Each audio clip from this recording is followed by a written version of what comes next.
हमें यहां तक ले आया है और इसलिए इस महान उपलब्धि के लिए संविधान निर्माताओं के साथ साथ मैं देश के कोटि कोटि नागरिकों का आदरपूर्वक नमन करता हूं जिन्होंने इस भावना को, इस नई व्यवस्था को जी करके दिखाया है। संविधान निर्माताओं की जो भावनाएं थी उसको जीने में पिछले 75 साल भारत का नागरिक हर कसौटी पर खरा उतरा है और इसलिए भारत का नागरिक सर्वाधिक अभिनंदन का अधिकारी है। आदरणीय सभापति जी, संविधान निर्माता इस बात में बहुत सजग थे। वो ये नहीं मानते थे कि भारत का जन्म 1947 में हुआ है। वो ये नहीं मानते थे कि भारत में लोकतंत्र 1950 से आ रहा है। वे मानते थे यहां की महान परंपरा को, महान संस्कृति को, महान विरासत को, हजारों साल की उस यात्रा को, उसके प्रति वो सजग थे। उनको इस बात का पूरा भान था। आदरणीय सभापति जी, भारत का लोकतंत्र, भारत का गणतांत्रिक अतीत बहुत ही समृद्ध रहा है, विश्व के लिए प्रेरक रहा है और तभी तो भारत आज मदर ऑफ डेमोक्रेसी के रूप में जाना जाता है। हम सिर्फ विशाल लोकतंत्र है इतना नहीं, हम लोकतंत्र की जननी है। आदरणीय सभापति जी, मैं जब ये कह रहा हूं तो मैं 3 महापुरुषों के कोट इस सदन के सामने प्रस्तुत करना चाहता हूं। राजर्षि पुरुषोत्तम दास टंडन जी, मैं संविधान सभा के अंदर हुई चर्चा का उल्लेख कर रहा हूं।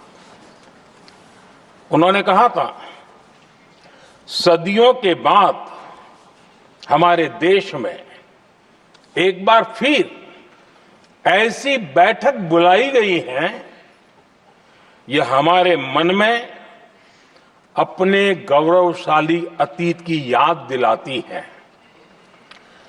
जब हम स्वतंत्र हुआ करते थे, जब सभाएं आयोजित की जाती थी जिसमें विद्वान लोग देश के महत्वपूर्ण मामलों पर चर्चा करने के लिए मिला करते थे। दूसरा कोट मैं पढ़ रहा हूं डॉक्टर राधाकृष्णन जी का। वे भी इस संविधान सभा के सदस्य थे। उन्होंने कहा था, इस महान राष्ट्र के लिए गणतांत्रिक व्यवस्था नई नहीं है। हमारे यहां ये इतिहास के शुरुआत से ही है।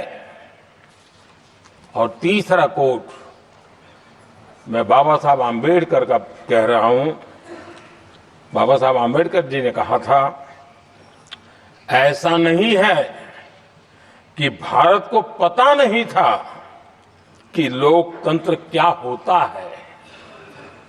एक समय था जब भारत में कई गणतंत्र हुआ करते थे।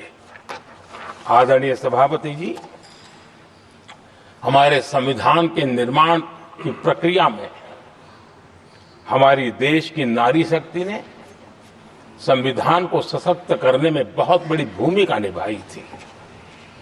संविधान सभा में 15 माननीय महिला सदस्य थी और सक्रिय सदस्य थी। मौलिक चिंतन के आधार पर उन्होंने संविधान सभा की डिबेट को समृद्ध किया था। और वे सभी बहनें अलग अलग बैकग्राउंड थी, अलग अलग क्षेत्र की थी, और संविधान में उन्होंने जो जो सुझाव दिए, उन सुझावों का संविधान के निर्माण पर बहुत बड़ा प्रभाव रहा था। और हमारे लिए गर्व की बात है कि दुनिया के कई देश आजाद भी हुए, संविधान भी बने, लोकतंत्र भी चला, लेकिन महिलाओं को अधिकार देने में दशकों बीत गए थे। लेकिन हमारे यहां शुरुआत से ही महिलाओं को वोट का अधिकार संविधान में दिया गया। आदरणीय सभापति जी, जब G20 समिट हुई, उसी भावना को आगे बढ़ाते हुए, क्योंकि संविधान की भावना को लेकर के हम सब जीने वाले लोग हैं, हमने G20 की अध्यक्षता के दरमियान विश्व के सामने विमेन लेड डेवलपमेंट का विचार रखा। और विश्व के अंदर विमेन डेवलपमेंट से अब आगे जाने की जरूरत है, और इसलिए हमने विमेन लेड डेवलपमेंट की चर्चा को अंजाम दिया। इतना ही नहीं, हम सभी सांसदों ने मिलकर के एक स्वर से नारी शक्ति बंधन अधिनियम पारित करके ప్రభుత్వ సలహాదారులుగా నియమించుకున్న తర్వాత వారి ఆలోచనల మేరకు ఇయాల డైట్ ఛార్జెస్ మనం 40% పెంచినాం. కాస్మెటిక్ ఛార్జెస్ 200% పైగా పేదలకు ఈరోజు పెంచినాం. ఇయాల వాళ్ళకి మంచి భోజనం పెట్టాలి, నాణ్యమైన విద్యను అందించాలి అని చెప్పి ఇయాల మన ప్రభుత్వం ప్రయత్నం చేస్తున్నది. ఇదే కాదు, నిన్న మొన్న జరిగిన రైతు రుణమాఫీలో అత్యధికంగా బలహీన వర్గాలకే న్యాయం జరిగింది. ఇవాళ 500 రూపాయల బోనస్ ఇస్తున్నాము అని అంటే వ్యవసాయం చేసుకుంటున్న బలహీన వర్గాలకే అత్యధికంగా న్యాయం జరిగింది. ఇవాళ 200 యూనిట్లు ఉచిత కరెంట్ ఇచ్చిన, 500 రూపాయలకు సిలిండర్ ఇచ్చిన, 10 లక్షల రూపాయలు రాజీవ్ ఆరోగ్యశ్రీ ద్వారా పేదలకు వైద్యాన్ని అందించిన, ఇది బలహీన వర్గాలకే అత్యధికంగా లాభం చేకూరుతుంది. అందుకే మా ప్రభుత్వం బలహీన వర్గాల ప్రభుత్వం, బహుజనుల ప్రభుత్వం. కంచా ఐలయ్య గారు చెప్పినట్టు జమీందారుల తెలంగాణ తల్లి కాదు, బహుజనుల తెలంగాణ తల్లి ఉండాలని, ఏ తల్లి అయితే మన అమ్మలాగా ఉంటుందో, ఏ తల్లి అడగకుండానే మన కడుపులో ఉండే ఆకలిని గుర్తించి బుక్కెడు బువ్వ పెడుతుందో, ఇవాళ అలాంటి తెలంగాణ తల్లిని మనం తెచ్చుకున్నాము. ఆ తెలంగాణ తల్లి మన అమ్మకు ప్రతిరూపము, మన అక్కకు ప్రతిరూపము. ఒక పక్కన వరి, సజ్జలు, జొన్నలు, మొక్కజొన్న తెలంగాణ ప్రాంతంలో పండించే పంటతో పాటు నా బిడ్డలు చల్లంగా ఉండాలి, నా బిడ్డలు శాశ్వతంగా అభివృద్ధి పదం వైపు నడవాలి అని ఆశీర్వదించే తెలంగాణ తల్లిని ఈరోజు తెలంగాణ సమాజం ప్రతిష్ఠించుకుంది. అందుకే ఈరోజు తెలంగాణ అభివృద్ధి పదం వైపు నడుస్తుంది. అన్నిటికంటే ముఖ్యంగా కులగణన. ఈరోజు తెలంగాణ సమాజంలో తెలంగాణ ఈ దేశానికి ఆదర్శంగా ఉండే విధంగా జరగబోయే జనాభా లెక్కలలో కులగణను చేర్చాలనే డిమాండ్తో దేశానికి ఆదర్శంగా ఉండే విధంగా ఈరోజు తెలంగాణ రాష్ట్ర ప్రభుత్వం కులగణన చేపడుతుంది. దాదాపుగా 98% కులగణన పూర్తి అయ్యింది. ఇంకొక 2% ఉంది. ఆ 2% పూర్తి చేస్తే తెలంగాణ సమాజానికి సంబంధించిన ఎక్స్రే కాదు, మెగా హెల్త్ చెకప్ అవుతుంది. తద్వారా 100% పక్కా లెక్కలతో కురుమ సోదరులు ఎంతమంది ఉన్నారో లెక్క తేల్చి రాబోయే స్థానిక సంస్థలలో కావచ్చు, శాసనసభ ఎన్నికల్లో కావచ్చు, ఏ మాత్రం అవకాశం వచ్చిన పార్లమెంటులో కూడా కురుమ సోదరుల ప్రాతినిధ్యం పెంచి శాశ్వతంగా రాజకీయాలలో మీకు ఒక అవకాశాన్ని కల్పించడానికి మన ప్రభుత్వం ముందుకు వస్తుంది. మొన్న జరిగిన శాసనసభ ఎన్నికల్లో ఇటు కురుమ సోదరులకు, అటు యాదవ సోదరులకు చెరి 2 అసెంబ్లీ టికెట్లు ఇచ్చినాం. 6 నెలల ముందే చెప్పిన బీర్ల ఐలయ్య చెప్పినట్టు సరితమ్మ గద్వాల్లో సరితమ్మ కానీ ఐలయ్యకు కానీ టికెట్ 6 నెలల ముందే నేను పిలిచి చెప్పిన, మీరు ఎవరి దగ్గరికి వెళ్ళాల్సిన పని లేదు, ఎవరి ముందల చేతి జోడించాల్సిన పని లేదు, మీ టికెట్ మీ ఇంటికి వస్తుంది, ప్రజలల్లో ఉండండి, ప్రజలతో మమేకం అవ్వండి అని.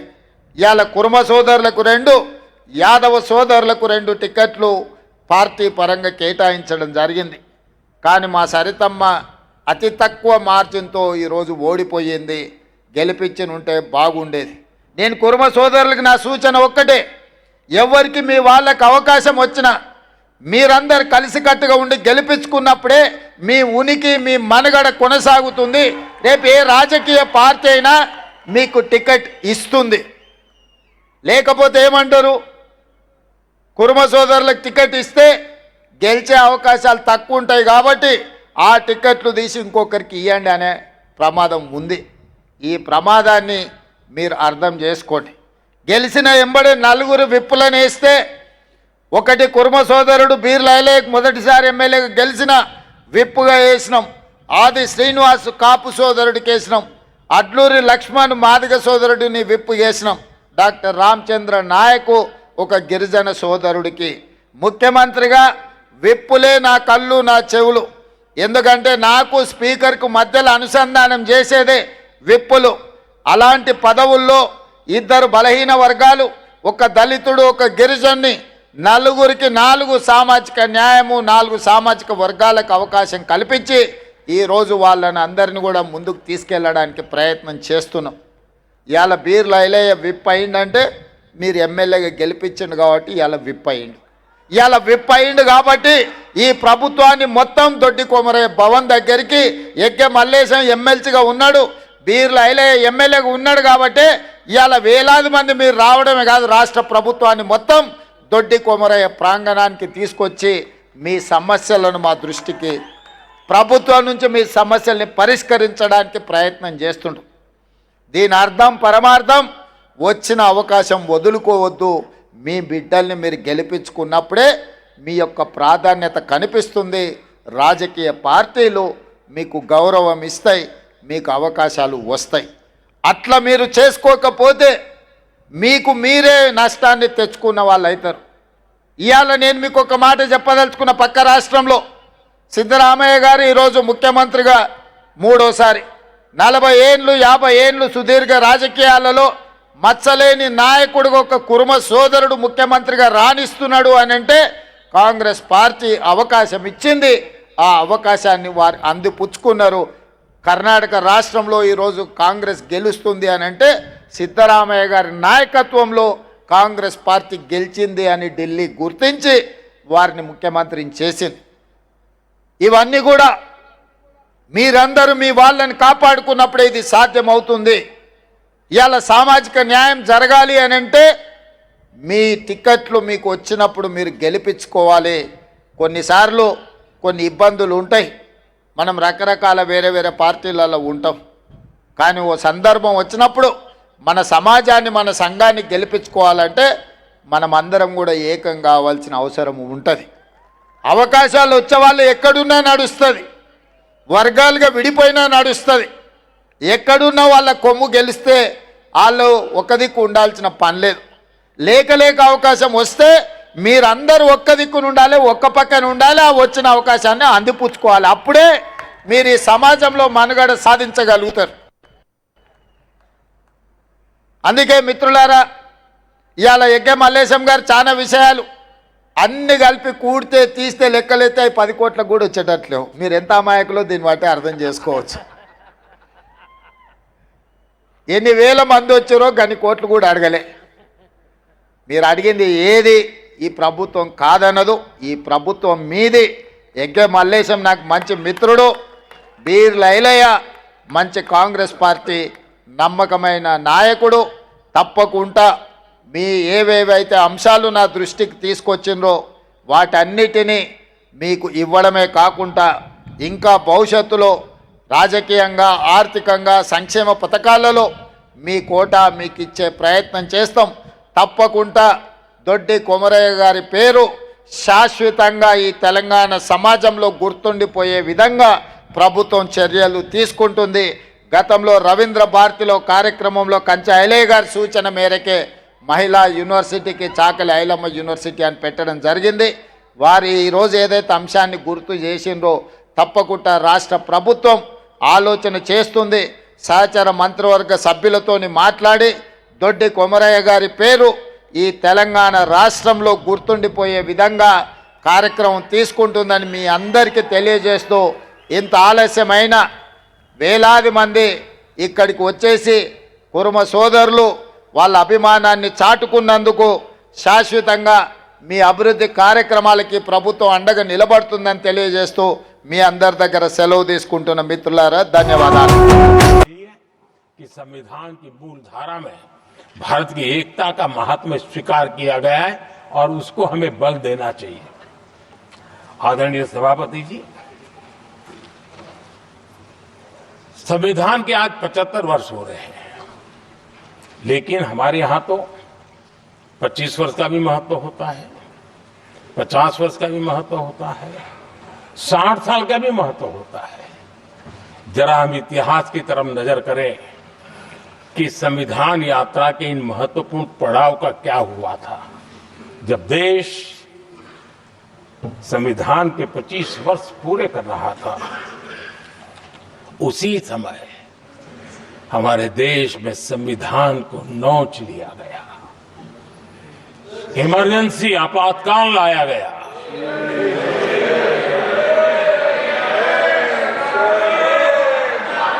संवैधानिक व्यवस्थाओं को समाप्त कर दिया गया, देश को जेल खाना बना दिया गया, नागरिकों के अधिकारों को लूट लिया गया, प्रेस की स्वतंत्रता को ताले लगा दिए गए. और कांग्रेस के माथे पर ये जो पाप है ना, वो कभी भी धुलने वाला नहीं है, कभी भी धुलने वाला. यह सिर्फ हिंदुस्तान, दुनिया में जब जब लोकतंत्र की चर्चा होगी, कांग्रेस के माथे का ये पाप कभी धुलने वाला नहीं है, क्योंकि लोकतंत्र का गला घोंट दिया गया था. भारत के संविधान निर्माताओं की तपस्या को मिट्टी में मिलाने की कोशिश की गई थी. आदरणीय सभापति जी, जब 50 साल हुए तब क्या भुला दिया गया था? जी नहीं. अटल बिहारी वाजपेयी जी की सरकार थी और 26 नवंबर को 2000 देश भर में संविधान का 50वां वर्ष मनाया गया था. अटल बिहारी वाजपेयी जी ने प्रधानमंत्री के नाते राष्ट्र को एक विशेष संदेश दिया था. एकता, जनभागीदारी, साझेदारी, उसके महत्व पर बल देते हुए उन्होंने संविधान की भावना को जीने का प्रयास किया था, जनता को जगाने का भी प्रयास किया था. और अध्यक्ष जी, जब देश संविधान का 50 वर्ष मना रहा था और जब 50 वर्ष की पूर्णाहुति हुई, तो ये मेरा भी सौभाग्य था कि मुझे भी संविधान की प्रक्रिया से मुख्यमंत्री बनने का अवसर मिल गया. और मैं जब मुख्यमंत्री था, उसी कार्यकाल में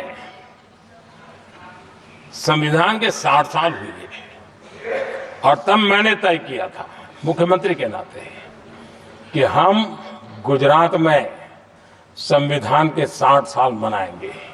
और इतिहास में पहली बार ऐसा हुआ है जब संविधान के ग्रंथ को हाथी पर बनाई हुई अंबाड़ी में रखा गया, उस विशेष व्यवस्था में रखा गया. हाथी पर संविधान की यात्रा निकल, संविधान गौरव यात्रा निकाली गई और राज्य का मुख्यमंत्री उस संविधान के नीचे हाथी के बगल में पैदल चल रहा था और देश को संविधान का महात्म्य समझाने का सांकेतिक प्रयास कर रहा था. ये सौभाग्य भी मुझे प्राप्त हुआ था, क्योंकि हमारे लिए संविधान का महत्व क्या है. और आज 75 साल हुए, हमें अवसर मिला और मुझे याद है जब मैंने लोकसभा के पुराने सदन के अंदर जब 26 नवंबर को संविधान दिवस मनाने की बात कही थी, तब एक वरिष्ठ नेता ने सामने से आवाज उठाई थी कि 26 जनवरी तो है, 26 नवंबर की क्या जरूरत है। क्या भावना घर कर गई थी, ये बहुत पुरानी बात नहीं है। इसी सदन में मेरे सामने हुआ था। लेकिन आदरणीय सभापति जी, मेरे लिए खुशी की बात है कि इस विशेष सत्र में अच्छा होता, संविधान की शक्ति, संविधान की विविधताओं पर चर्चा होती, नई पीढ़ी को काम आता। लेकिन हर एक की अपनी अपनी मजबूरियां होती है, हर कोई अपना दुख किसी न किसी रूप में प्रकट करता रहता है। कईयों ने अपनी विफलताओं का दुख प्रकट किया है। अच्छा होता दलगत भावनाओं से उठ करके देश हित में संविधान की चर्चा हुई होती, तो समृद्धि मिलती अनेक देश की नई पीढ़ी को। आदरणीय सभापति जी, मैं तो संविधान के प्रति विशेष आदर का भाव व्यक्त करना चाहूंगा। इस संविधान की भावना थी कि मेरे जैसे अनेक लोग जो यहां पहुंच नहीं पाते, ये संविधान था जिसके कारण हम पहुंच पाए। क्योंकि हमारा कोई बैकग्राउंड नहीं था, हम यहां तक कैसे आते हैं? ये संविधान का सामर्थ्य था, जनता जनार्दन के आशीर्वाद थे। इतना बड़ा दायित्व, और मेरे जैसे बहुत लोग यहां भी हैं जिनका ऐसा कोई बैकग्राउंड नहीं है, यही एक सामान्य परिवार से आए हैं, और आज संविधान ने हमें यहां तक पहुंचाया है। और ये भी कितना बड़ा सौभाग्य है कि हमें देश ने इतना स्नेह दिया, एक बार नहीं, दो बार नहीं, 3 बार।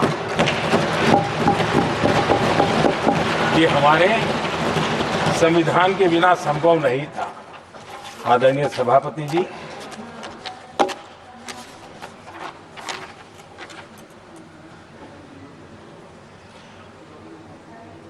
उतार चढ़ाव तो आए, कठिनाइयां भी आई, रुकावटें भी आई, लेकिन मैं फिर एक बार देश की जनता को नमन करता हूं कि देश की जनता पूरी ताकत के साथ संविधान के साथ खड़ी रही।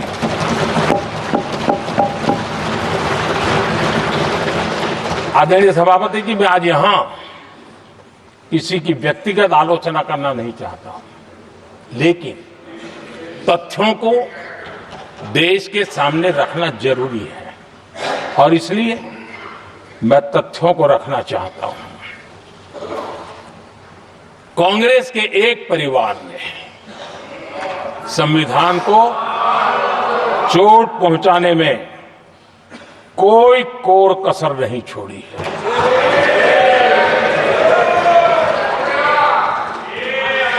और मैं इसलिए एक परिवार का उल्लेख करता हूं कि 75 साल की हमारी यात्रा में 55 साल एक ही परिवार ने राज किया है। इसलिए देश को क्या क्या हुआ है ये जानने का अधिकार है,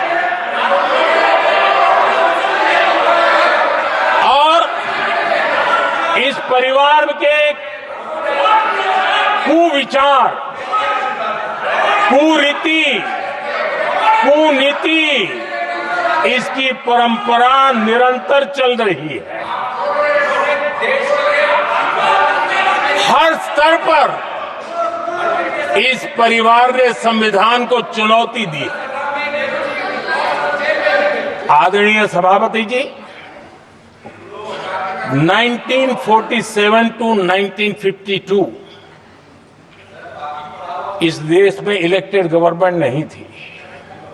एक अस्थाई व्यवस्था थी, एक सिलेक्टेड सरकार थी, और चुनाव नहीं हुए थे। और जब तक चुनाव न हो तब तक एक इंटरिम व्यवस्था के रूप में कोई खाका खड़ा करना चाहिए, किया गया था। 1952 के पहले राज्यसभा का भी गठन नहीं हुआ था। राज्यों में भी कोई चुनाव नहीं थे, जनता का कोई आदेश नहीं था। उसके बावजूद भी, और अभी तो संविधान निर्माताओं ने इतना मंथन करके संविधान बनाया था 1951 में, जबकि चुनी हुई सरकार नहीं थी, उन्होंने ऑर्डिनेंस करके संविधान को बदला और किया क्या? अभिव्यक्ति की आजादी पर हमला कर दिया गया।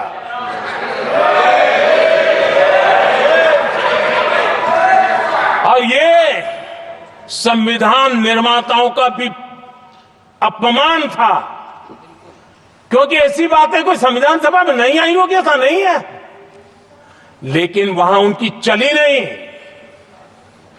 तो बाद में जैसे ही मौका मिला, उन्होंने अभिव्यक्ति की इस आजादी को, उस पर उन्होंने हथौड़ा मार दिया। और ये संविधान निर्माताओं का घोर अपमान है। अपने मन की चीजें जो संविधान सभा के अंदर नहीं करवा पाए, उन्होंने पिछले दरवाजे से किया, और वो भी चुनी हुई सरकार के वो प्रधानमंत्री नहीं थे, उन्होंने पाप किया था। इतना ही नहीं, आदरणीय सभापति जी, उसी दौरान उस समय के प्रधानमंत्री पंडित नेहरू जी ने मुख्यमंत्रियों को एक चिट्ठी लिखी थी। उस चिट्ठी में उन्होंने लिखा था, नेहरू जी लिखते हैं, अगर संविधान हमारे, आगे नेहरू जी लिखते हैं, अगर संविधान हमारे रास्ते के बीच में आ जाए, ये नेहरू जी लिख रहे हैं, अगर संविधान हमारे रास्ते के बीच में आ जाए, आगे नेहरू जी कह रहे हैं, तो हर हाल में संविधान में परिवर्तन करना चाहिए। ये नेहरू जी ने मुख्यमंत्रियों को चिट्ठी लिखी।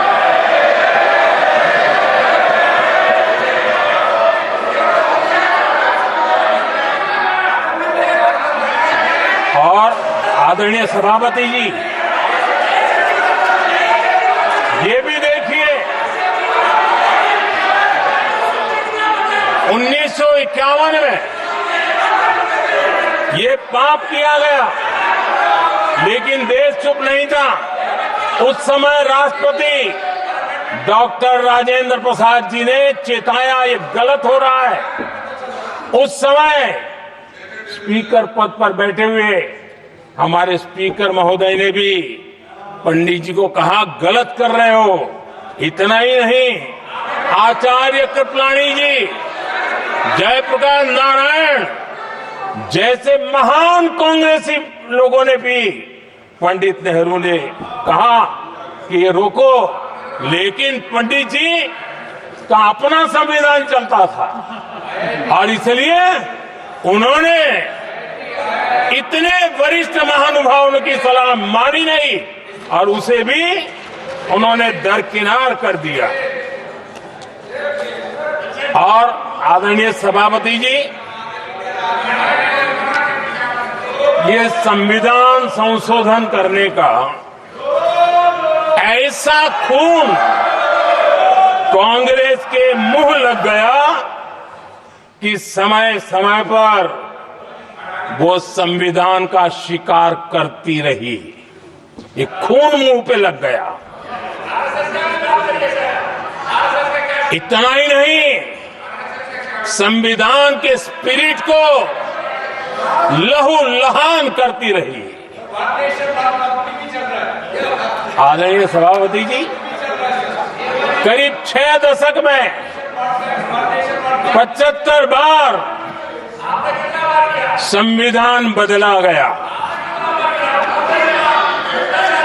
आदरणीय सभापति जी, जो बीज देश के पहले प्रधानमंत्री जी ने बोया था, उस बीज को खाद पानी देने का काम एक और प्रधानमंत्री ने किया। उनका नाम था श्रीमती इंदिरा गांधी।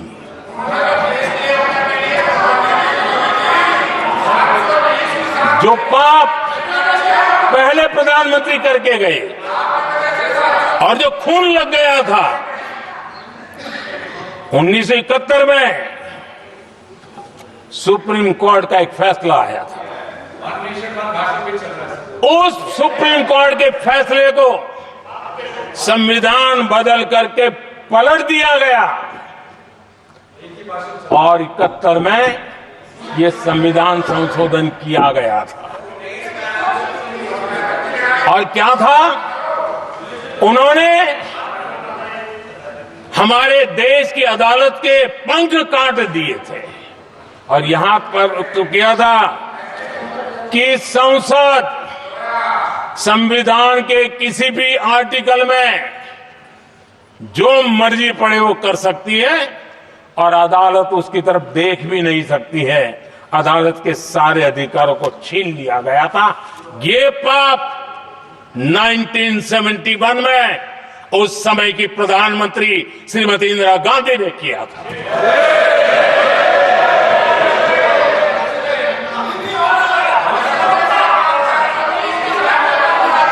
और इस परिवर्तन ने इंदिरा जी की सरकार को मौलिक अधिकारों को छीनने का और न्यायपालिका पर नियंत्रण करने का अधिकार दिया, सक्षम बना दिया था। आदरणीय सभापति जी,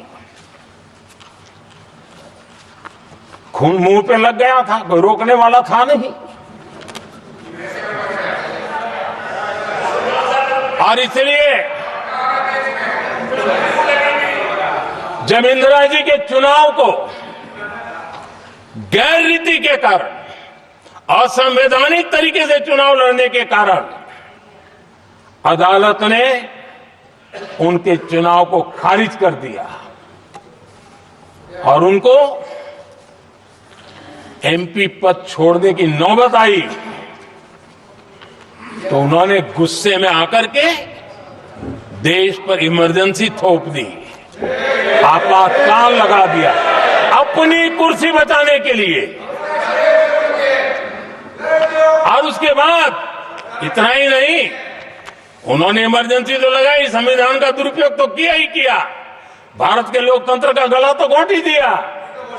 लेकिन 1975 में 39वां संशोधन किया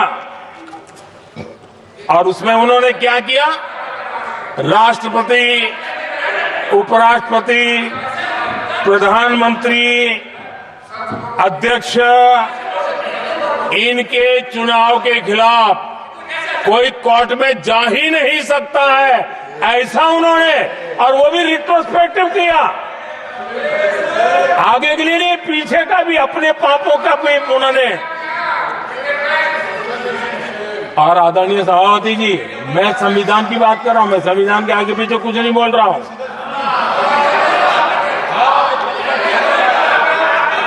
आदरणीय सभापति जी,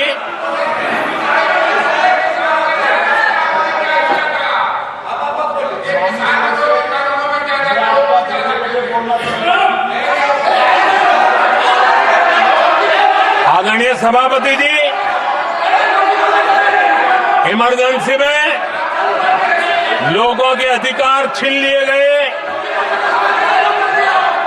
देश के हजारों लोगों को जेलों में ठूंस दिया गया, न्यायपालिका का गला घोंट दिया गया, अखबारों की स्वतंत्रता पर ताले लगा दिए गए।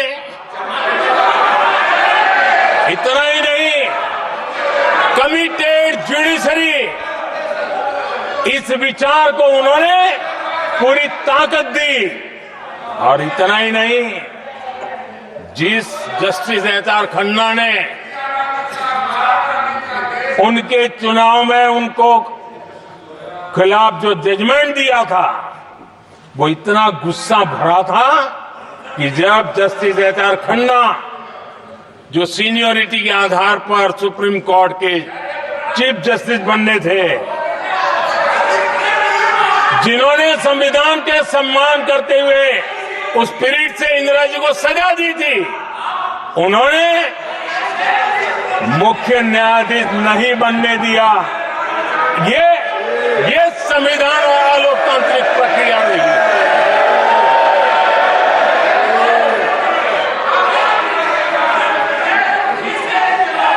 आदरणीय सभापति जी, यहां भी ऐसे कई दल बैठे हैं जिनके मुखिया भी सारे जेल में हुआ करते थे। ये इनकी मजबूरी है कि वहां जाके बैठे हैं, उनको भी जेलों में ठूस दिया गया था। आदरणीय सभापति जी, देश पर जुल्म तांडव चल रहा था, निर्दोष लोगों को जेलों में ठूस दिया जाता था, लाठियां बरताई जाती थी, कई लोग जेलों में मौत के शरण हो गए थे, और एक निर्दयी सरकार संविधान को चूर चूर करती रही थी। आदरणीय सभापति जी, ये परंपरा यहां नहीं रुकी। जो परंपरा नेहरू जी ने शुरू की थी, जिसको दूसरे प्रधानमंत्री जी इंदिरा जी ने आगे बढ़ाया, क्योंकि खून मुंह पे लग गया था, और इसलिए राजीव गांधी जी प्रधानमंत्री बने। उन्होंने संविधान को एक और गंभीर झटका दे दिया। सबको समानता, सबको न्याय, उस भावना को चोट पहुंचाई। आदरणीय सभापति जी, आपको मालूम है, सुप्रीम कोर्ट ने शाहबानो का जजमेंट दिया था। एक भारत की महिला को न्याय देने का काम संविधान की मर्यादा और स्पिरिट के आधार पर देश की सुप्रीम कोर्ट ने दिया था। एक वृद्ध महिला को उसका हक मिला था सुप्रीम कोर्ट से, लेकिन उस समय के प्रधानमंत्री राजीव गांधी ने शाहबानो की उस भावना को, सुप्रीम कोर्ट की उस भावना को नकार दिया, और उन्होंने वोट बैंक की राजनीति के खातिर संविधान की भावना को बलि चढ़ा दिया और कट्टरपंथियों के सामने सर झुकाने का काम कर दिया। उन्होंने न्याय के लिए तड़प रही एक वृद्ध महिला को साथ देने के बजाय उन्होंने कट्टरपंथियों का साथ दिया। संसद में कानून बना करके सुप्रीम कोर्ट के निर्णय को फिर एक बार पलट दिया गया। आदरणीय सभापति जी, बात वहां से नहीं अटकी है। नेहरू जी ने शुरू किया, इंदिरा जी ने आगे बढ़ाया, और राजीव जी ने भी उसको ताकत दी, खाद पानी देने का काम किया। क्यों? संविधान के साथ खिलवाड़ करने का लहू उनके मुंह लग गया। आदरणीय सभापति जी, अगली पीढ़ी भी इसी खिलवाड़ में जुड़ी पड़ी है। एक किताब को मैं कोट कर रहा हूं, उस किताब में जो लिखा गया है, और उसमें प्रधानमंत्री उस समय के मेरे पहले जो प्रधानमंत्री थे उनको कोट किया है। उन्होंने कहा है, मुझे यह स्वीकार करना होगा कि पार्टी अध्यक्ष सत्ता का केंद्र है। ये मनमोहन सिंह जी ने कहा है, जो किताब में लिखा गया है। मुझे यह स्वीकार करना होगा कि पार्टी अध्यक्ष सत्ता का केंद्र है। सरकार पार्टी के प्रति जवाबदेह है। इतिहास में पहली बार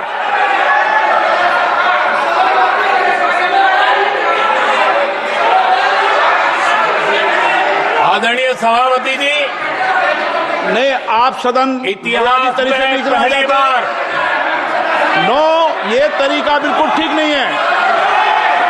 सदन के नेता बोल रहे हैं, आपको मर्यादा रखनी चाहिए। ऐसे सदन नहीं चलेगा इस तरीके से, गलत तरीका है आपका ये।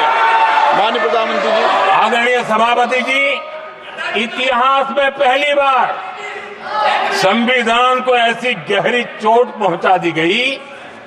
संविधान निर्माताओं ने चुनी हुई सरकार और चुने हुए प्रधानमंत्री की कल्पना तक ही हमारा संविधान था, लेकिन इन्होंने तो प्रधानमंत्री के ऊपर एक गैर संवैधानिक, और जिसने कोई शपथ भी नहीं लिया था, नेशनल एडवाइजरी काउंसिल पीएमओ के भी ऊपर बैठा दिया। पीएमओ के ऊपर अघोषित दर्जा दे दिया गया।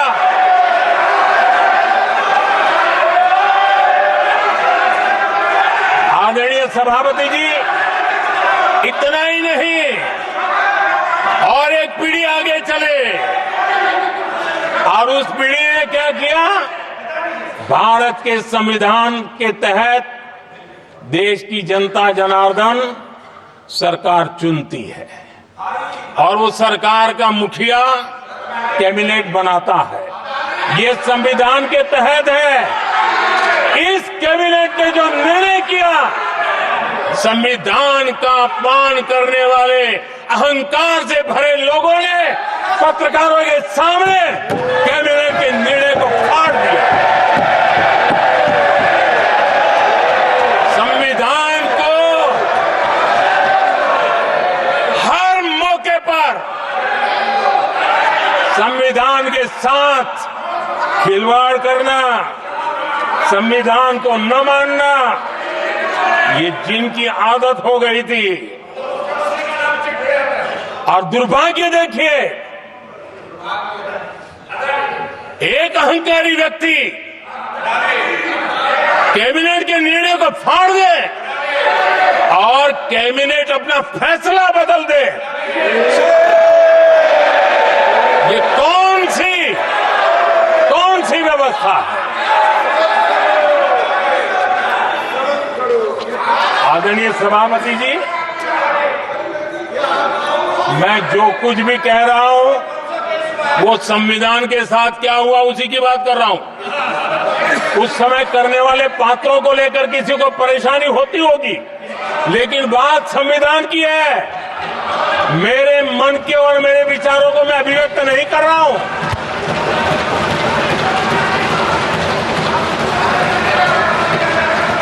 आदरणीय सभापति जी, कांग्रेस ने निरंतर संविधान की अवमानना की, संविधान के महत्व को कम किया।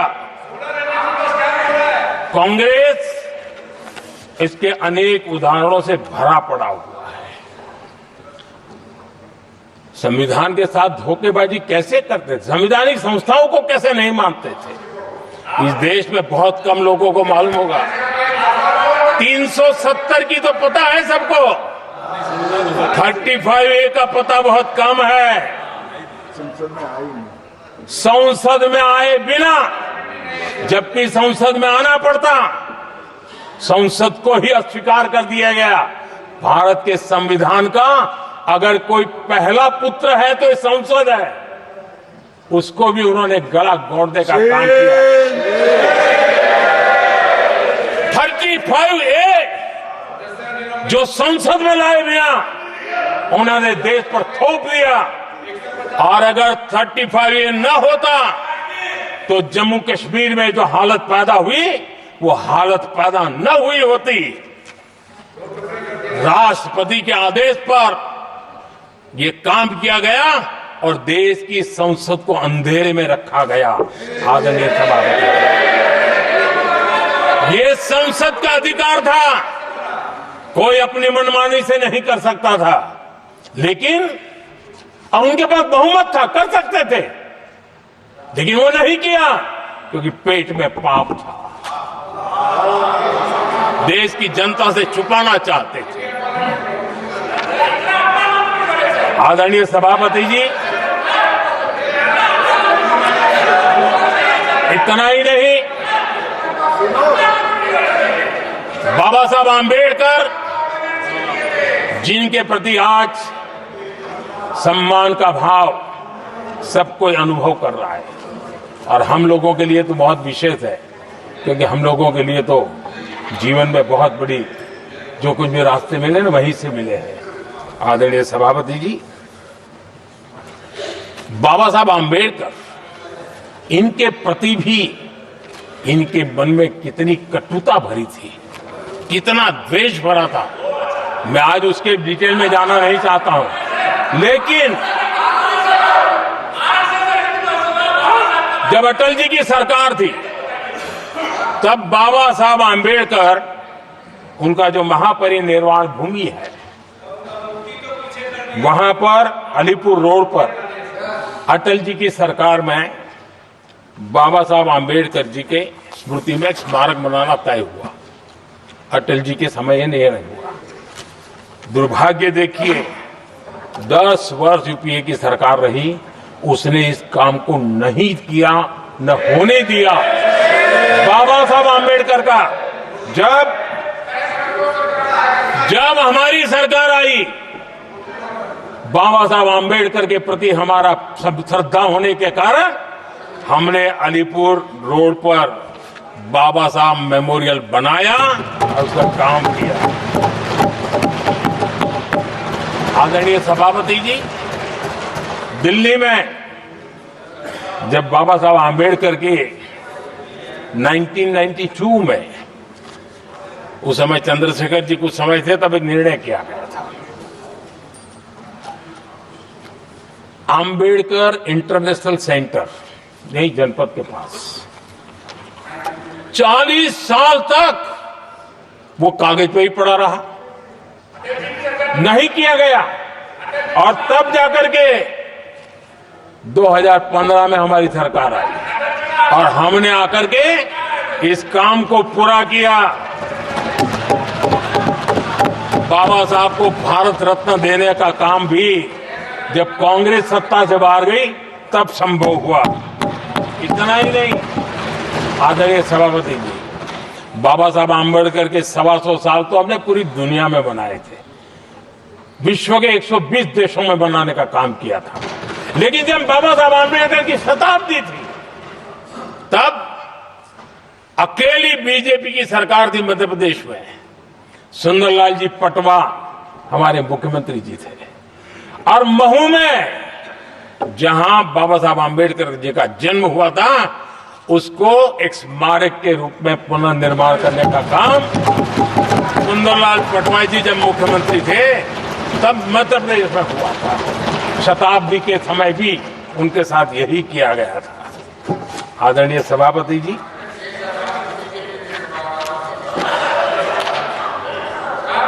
हमारे देश में बाबा साहब आम्बेडकर एक दीर्घदृष्टा थे। समाज के दबे कुचले लोगों को मुख्य धारा में लाने के लिए वो प्रतिबद्ध थे, और एक लंबे सोच के साथ भारत को अगर विकसित होना है तो भारत का कोई अंग दुर्बल नहीं रहना चाहिए, ये चिंता बाबा साहब को सताती थी।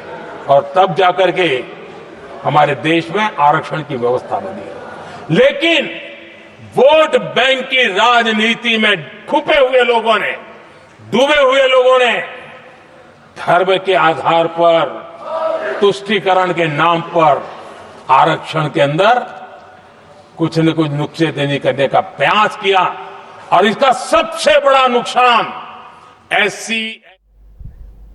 इवी bulletin updates, stay tuned to V6 news.